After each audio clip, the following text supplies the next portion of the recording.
next piece that we wanted to get to here.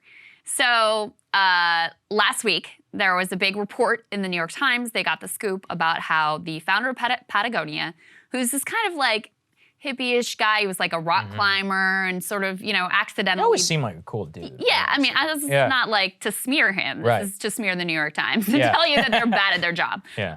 So this guy decides he's getting older and he's trying to figure out what he wants to do with his company. And he ultimately decides that through a series of mechanisms I'll get into in a moment, his family's going to keep basically control of it. And it's a private company, it's not a public company.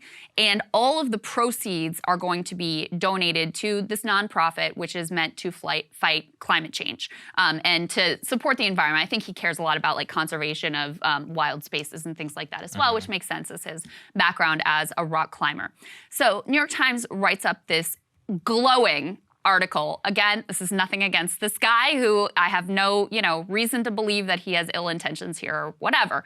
But there was a really explicit effort to pretend that there were no tax benefits to him or the family from handling the company in this way. Go ahead and put the article up on the screen here. It says, "Billionaire no more, Patagonia founder gives away the company."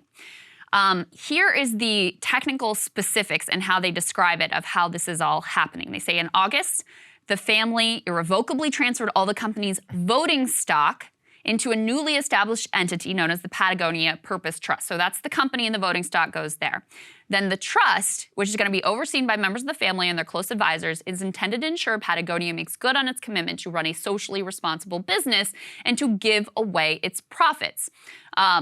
The Chouinards, I think is how you say it, I don't know, donated their shares to a trust. The family will pay about $17.5 million in taxes on the gift. Then they donated the other 98% of Patagonia, its common shares, to a nonprofit called the Holdfast Collective. It's a 501c4, which they say allows it to make unlimited political contributions, but the family received no tax benefit for its donation. Okay, remember that line. Then they go on to very explicitly draw a contrast with another big company gifting for political causes that they had previously covered, but that one came from a right-wing billionaire. So then they say Barry Seed, a Republican donor, is the only other example in recent memory of a wealthy business owner who gave away his company for philanthropic and political causes, but he took a different approach in giving 100% of his company to a nonprofit, reaping an enormous personal tax windfall as he made a $1.6 billion gift to fund conservative causes, including efforts to stop action on climate change. Now, the reality is that that Republican donor, whatever you think, and I don't like the use that he is intending to put his funds to, it was the same basic structure as what the Patagonia did do. So the tax benefits that are accruing to the Republican donor are the same ones that are accruing to the Patagonia founder, namely the fact that because he used this mechanism, they don't have to recognize any of the capital gains on this company. So the appreciation of value, all of that would be a huge tax hit. That is all foregone, and they're able to transfer it over with paying like very minimal taxes. Now, it is true for both of these men, by the way, that because it's not going to a 501c3 where you could get a charitable tax deduction, it is true that they are not maximizing their tax benefits, but that's also true for the right-wing donor. So it's pretty remarkable. And they went out of their way to get like quotes from people in this Patagonia article saying like, oh, it's so amazing and it's incredible that they're not benefiting from this and all of this.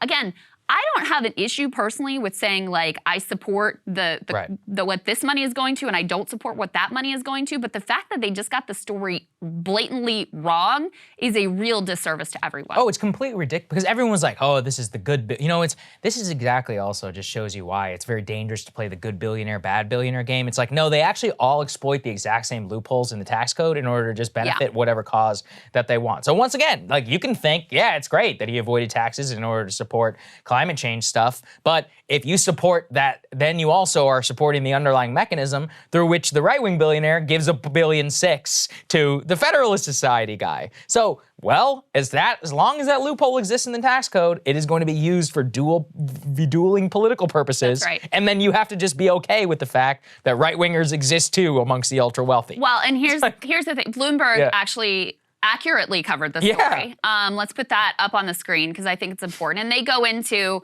the details and the parallels between what the Patagonia dude and the other dude did, and that it basically, with some, small details, was the same structure and they got the same tax benefits. And in fact, this allows the Patagonia billionaire to skirt $700 million in taxes. And they had some good quotes in this article from, an analyst and expert on sort of, what is he an expert in? Like taxation and billionaires, I guess. But I thought he put it well. He said, we're letting people opt out of supporting all the expenses of government to do whatever they want with their money. This is a highly problematic from the point of view of democracy, and it can mean a higher tax burden for the rest of Americans. Using a 501c4 and trust lets him and his family continue to effectively control the company. And they say, if someone wanted to leave their votes behind after they died, we don't let people do that. But through these organizations, they're doing something similar, and their money is so much more powerful than a single vote. So again, I'm not saying that these guys have like ill intent or nefarious or whatever, but the bottom line is, rather than allowing their assets and their estates to be taxed when they pass, and for those massive $700 billion in this case, $700 million in this case, to go into government coffers where there's a democratic process where we all get to have a say in terms of what this money goes towards, whether it's roads or bridges or schools or war or whatever. Instead, they get to keep control over how this money ultimately is used. And we've talked a lot on this show about how the billionaires controlling these social causes and relying on the benevolent billionaire to fund your causes is ultimately very problematic and leads to all sorts of other issues. You see this with Bill Gates in the public health sector as one example. Right. Yeah, of course. Exactly. Bill Gates in public health. I mean, so many of these guys. You talk about the Waltons and water rights in Montana. There's all kinds of insanity that's happening around this country. And this is exactly the issue, which is that if you want to defend this, okay, be my guest, but then just understand the exact tax mechanism which is going to be used by every billionaire in the United States in order to dodge taxes, to just basically donate to whatever cause they believe in. Also, this is the more important one to me, he's actually avoiding the 40% gift tax on if he was going to give this money to his heirs, because the man is 83 years old. Right. So his heirs now have to pay nothing, and they didn't build Patagonia, okay? They were just there along there for the ride. So now they get the social cachet of being a big spender in the Democratic Party, and they don't have to pay any taxes. That's crazy. And I was reading an article this morning about the LA Times. This billionaire guy buys the LA Times. His daughter is like some crazy social justice lib and is literally making the LA Times like change its style guide language. And they don't know what to do because they're like, yeah, I mean, it's the owner's daughter. Like, do we listen? Funny. And this is a huge paper, like in Los Angeles. So, and at the time, everyone hailed it. They're like, oh, Patrick, I forget, I don't know how to pronounce his last name. Like, he's bailing out the LA Times. Like, he's coming in as a savior. It's like, this is the price that we pay. For this total control. Like, do you want that guy's daughter to be controlling the style guide for a city, the second city, largest city in America? That's nuts. Same thing with this guy and whoever his kids are. I don't know his kids. Well, the way you put it is really good. Like, just stay out of the business of playing the good billionaire, bad billionaire game. Just understand that all of these, mostly men, with this large amount of money, it distorts democracy. Okay, Mackenzie Bezos, though, is a good example. Oh, absolutely. She gets all this money from this divorce. She rules left-wing. She is the single largest donor. That amount of money, given the way our system is structured, is incredibly distortive and incredibly, you don't want to talk about threats to democracy, like the fact that they can create this whole separate ecosystem that none of us has any say in whatsoever, like that is a real threat to democracy. So yeah, not the New York Times finest moment in how they covered these things. And it really is funny. I encourage you to go and read the article that I think was actually a very good article written by Ken Vogel about the right-wing dude. Yes. Compare it to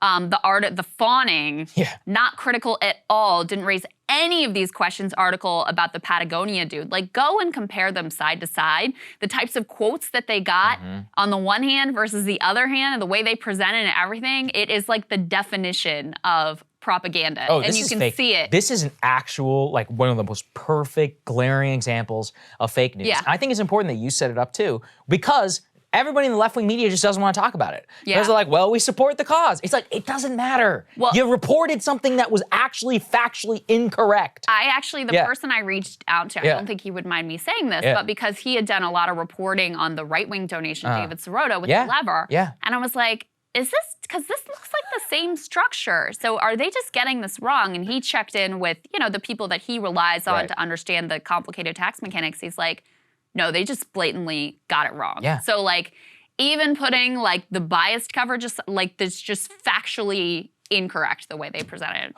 Pretty astonishing. Just another reminder, these people are bad at their jobs. Yeah. Bottom line. Exactly. It's actually shocking. Cable news is ripping us apart, dividing the country, making it impossible to function as a society, and making it impossible to know just what is true and what is false. But the good news is they are failing and they know it.